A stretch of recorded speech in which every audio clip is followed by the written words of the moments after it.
I was 43 minutes after 8 and you were there me born am dia seda dia ma DDT we a guy. Say you are no nyum we a guy. But me asese nyum we afete pepepe. Abusua enesase no. Mo de kwati kwan so afa because to me bita machi. Because you're on pennyphobia mutamachi. And you kwati kwan so afa ni develop ya chese ya from and you developing it sa o ye nipa won kwan de kokoko kocha o de try ke sa o start develop shinsi and pass no akocha and ye ne de anu tu mu ana gre ya rewre ma ya fa kwati kwan so na document near their backing on near hospital ward ya dakra no empano kremo tutokro ni edi ya munimzi edi ya gumochiso Wafa hospital assassin na motown and that said dia mo pebia na moye na in fact document dipa beyiwa no assembly ba ni e ka no abeyiwa no. Good morning honorable Kwajima Menu Minister Health Bichiao and afa ma menko Ministry of Finance ya men charge honorable Kenoforia Taba obe converting of vetting no munya jini tuma obe sir number 1 ye pacho see yem better wall Enfa Pantai Hospital number 2 sa evaluation no mo ye about Pantai Hospital frontage ho omo magiafa ni nyina ekosi 18 million so krata beto open so krata ba ko kramia na it was addressed to honorable Abner Sayopare Deputy Minister of Finance Ministries Accra and no year the 14th of July 2020 Abusia and no year submission of document on Pantai Hospital's land in respect of request for compensation for compulsory acquisition of the land for the Koma the Minister for Finance BM Nafe interim compensation Abusia Adaina ye yehosa as a country Adaina ye jeja yehosa say a public facility mu jejemu na yeja hospital no mani ye say na afa land gas na take over the hospital na the KM cross developers no yetuminya a whole police vehicle and excess of about 50 policemen see on the bomb home and son wait me yesterday. It's a question and Mr. Bisa with all due respect the Ghana Police Service Mr. Mo the number for assassin home buying na emergency be bar not these same police officers 50 of them a boss assassin back home buying because developer be say me develop it now they're the whole story any dia me bebo bonne nyabatre abusha Obani Frank Benny hospital director Dr. Frank Benny me makwaba bibi abokodi the obadi asi abusha anya doc nkwan na buy you Obani Collins Kesi deputy director administration no aso na ye breo enti mon kasa mame enya mani bi we ba ni ye kebia mamwa mo ba na mo kasie mo mpese e beka because document ni crime me evidence no and this a man can ye mame fan kire me the document voluminous e bi sai hye ho am yi bas estate developers penny4 oh dear doc hospital hot is saying Dr. Benny on our hospital director for Joseph senior winim no yeah last week my hospital union members biba hado na me say omo de new maybe betu dwa na me ka say Ghana man hu say ni e koso hospital ni na ye hia obi mo a na be ya hospital ni betimi aye ni a ye dia hye ye nsa say ye nye ye be bo Ghana ye mbambo ye security hospital hono yeah enye kra ya okase mo security nya e twese na twese because am for tatai e bi bubotuo e won sase ho e ma bullets e ba bebi a ye hwe ayarefo na je say ejuma na ye na nya asumdwem enkrofo bubotuo around the hospital na kwa na akoye etubo na doc ma mi bisa asemo in the first place asase no e Pantai Hospital for asase meboa no kwari enti e ba ne say Kwame Nkrumah any that Becca's division Oshasi immediate trim in the 60s and in Kratemua especially our lands commissioner Pantan assassinated Becca's assembly bindia na so that's how quite a crabina at that hospital in the main room and a man for Ajiafa to the extent say I'm sure you bedroom reading who crowd hospital say mortuary last me ba me be hu pa so na memboro me minister sembia mbibio ba ho be kan e sika na aboye dam say wo de bonye sika say minister be hu ye say sika na aboye dam. And in the first place, mortuary and him yensi dansi ho because of health hazard. Me boa. Inti e ba me saying na ye tumi mo bi permit okotena se no anya ho hwe. Minti ase ye MC e wala nkwanta na Madina. Anso aba be hu. Me mo ne me ya adwen se be bia dan ni si no enye ne kwan so a. Municipal na. Ye revoke permits ni mpo. Enso se me kai. E me say obakọ ye kran mpo na e me say show mo kina. Amasidai no. And what their mom friend and then more ya yin I be fresh from o de kasama me. Ana me say buziam re so mo sanji asase bi e kan pantande no ho. Ankomode National Orthopedic Center. Ako abro Nkrumah boundary no so. Emma ebi so akopie National Orthopedic asase ni. Ana amanfo atiesi sasa na ya kwa minim institution bi a wo krom ha meka se insase sem ana hospital sem e fa omo ho aye ni omo nsan administration mako ya try to lands and natural resources ministry mako parliamentary select committee on health and on lands and natural resources so na ba be srai and omo bad empo no anka asase ho adin won kran nti aban wa asase bi a anka eya yaresabiafo enioma ya na anka nyese tutu na sekra e wo se ye boy hu ban ye bo hu entom de ya adwen na nie nti a omuntu ana mo bia an support e masa enioma ni nyae no enu de mi ntimi ntra je so mo mbe yi ano enti na je se Eddie Abakas 2008 Samreno and I'm say asase sem no am say na as a hono ye remote kakra nti na obi na nyi asase no na tu abranti bi ebesi dan awo enim hono hospital no try so mbugu no na on the hospital no call court near makan kan ni matete ni say e ko si near eti ni say omu hia sa asase no so any say sa dia any abai fansa to so because any specific purpose na ye be jana enim no ye be any basa because there is no institution in this country ya omo ye enim ni say omo ye Pantan hospital so in 2015 ana me former cancer assembly no enya Pantan hospital nko so na wo asase no so Ghana Education Service omo school na hwe say ni amanfo age COVID center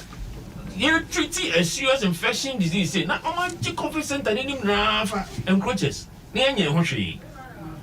ofi hono ma ye hono ado munya asase o be share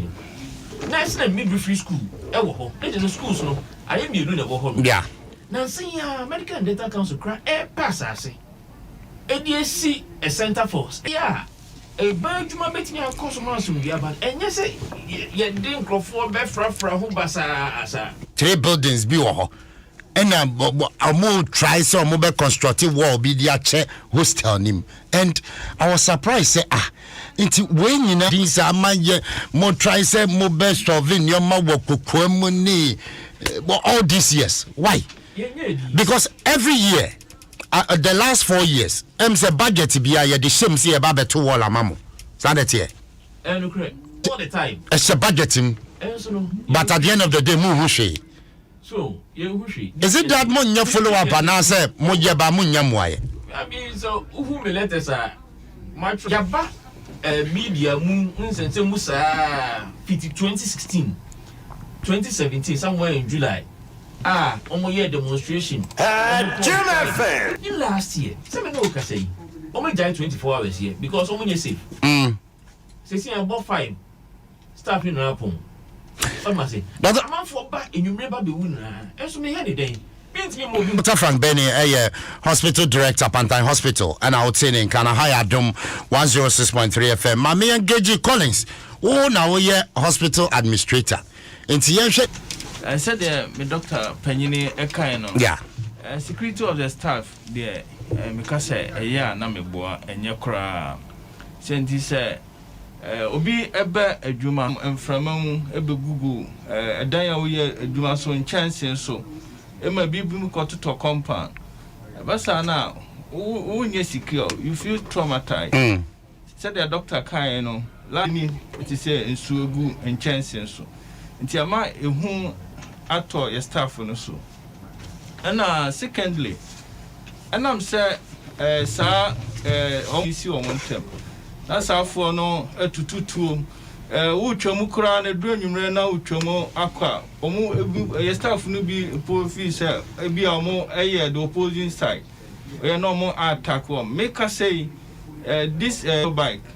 cost baby staff no bi ti ohu na bike ni amagutanso or attempt to say or die afrini say apart from that duanyumre staff no pack omu cars esisi honuma obahen because ya na meba na nemum mekase basa na ye bo dental police for yeah near Emma omo eba but ombeba no na ye too late make nti mefa sa akonye so ada omase na so enye enough say this omo ba omo ntra honum ntwa omo di some few minutes na omoko omoko na safo no omo resurface abusiasi ho atotchema bra wo dey join me Facebook sesi na be hwe de ekoso wo Pantine Hospital Ahaya Dom 106.3 FM na doctor yi ma Facebook na wo dey be hwe ensema ye ka no wo dey be hwe wani so ade se de mpanifo afa kwati kwan so ebimo afa kwati kwan so na Pantine Hospital nsase anim Montreal bia wufu ada wakosi dan wo ho na make no nti dan we wa wo bedem anya asomdwe knowing very well say bia wasi dan yes na wa also be kwa go high sa dan Montreal ni mu pe na what is scared ya ko high because dan na efe anajo da ho na te kunkure no masu won feature afena be ka se jano kese bibia anything aban bia no emfa ye ho ati se bibia si atoyere nchema ba langas abon ra ho tututui na ya beto war afa Pantine Hospital viet ba ko boy say abusi odi kasama me map ya se man ye ke yeah say wo hwe map na bom say baby a ye de red afa boundaries na sase mo sase ne so 344 acres asase ne so pa 344 acres ozan krumo ya dia na abi vision no so ya so pa ohu bro ne 344 omo didim ya teso a hwe ba bi ya ha chi ne blue no yeah eno na yes abafa zone ya ende eni sanke ya kwaso ankrofo omo fa ni gidigidi yeah ene national orthopedic okay just say the vision is sanke benya national orthopedic just say operation yeah limb fitting ya tumia ye bibia as anisa but the rate at which people who has no and doc you say police for to be babe bomb ho by mo develop it kasa go mic remame sir my baby sir say edena omo ye wo ho no say be e aba asase yeah me na me to abehwe asase no sure aban kan kire me say audio be ba audio amobi yeah but those in develop please what your video na wo ho no me ba chama ye free ya so me free a friend is saying headquarters so mo be boss asase no ban me wa asema me headquarters for nko kasa ayo o five me ba ne sign asase bra Facebook na behwe enti no na enye bete sa ade igusu ye hu adwuma enso no oya hu bebi e kwa akosi was the last year no and a ministry smile on behwe no so yeah started war and a ministry started war not ministry a started war na assembly municipal assembly aba street abanye ye adwuma wo assembly dey best stop adwuma ne say assembly best stop adwuma abanye say omo reason dey say omni permit anka bias as abanye adwuma no omo ni permit di o ma dey e say ampa umba umbe yes adu bi na di na me ma onsa kemi eti dey best na woman okra before say ni here titu say ye benya wo Lafa hospital na je say ye ni obi eni asem bia bium ye edwuma wa asomdwem ye nya sa peaceful mind no enya na bobodin na aya na messages ne banti bo say producer atwi break wa me so ni ade but you see names ni bi wo mumu bi mu enye in the name of power kwati kwan so and make us say me nyi obi amfim ye call Ghana Police Service so a development course ade na wose ye sa ye call parliament ye be call penny pa because wa be ye penny pen wie ya na ni assassin ye fumani listening to enti na ye adwuma no and I want to believe say oh ye penny in this country you have the country at heart open mining course enti sa asase bi kra na opese wo foma enye hospital asase ba e develop na wankasa woda e question me bisa enti wodi woti tu so me so anajo sa meda na masori abaye adwuma woska obi ani ska nchen me woska at the end of the day hospital asase no akowia den kopomom because obi antumi nya ohwe kwabrande de comedy na okowia obi 2 cities ya china tometwa ne oba ne ekoto obi asuro ba yenim kwan a wo fa so si sandan no yenim ekwan a wo fa so si sandan no nti emu bi wa ye hu na ode sin dan nti ne e big man me kwasi dan no me ni bi because me pa bai mu no makowia hospital asase de si dan ebi obi na be ma na wo na odi o mine so onkrofo ya o omoa yesi aba ye de botachi no edu band ye so ye timbadua enu ye mfambo ye pia na abone so no apeche wetu e west na wo ho misremo monkoto pantan wo no de madi no mundinko bade aka ne ye bo ho ban 4 acres na aka no monfa wall mbeto ho ne ye kwa adwuma ya soma dwoyen ye koda ye koshe ward ne ye adwuma ye nti kunkran mabule baby eni se ode pan ye ni si no de kosi ye doctor ni in the consulting room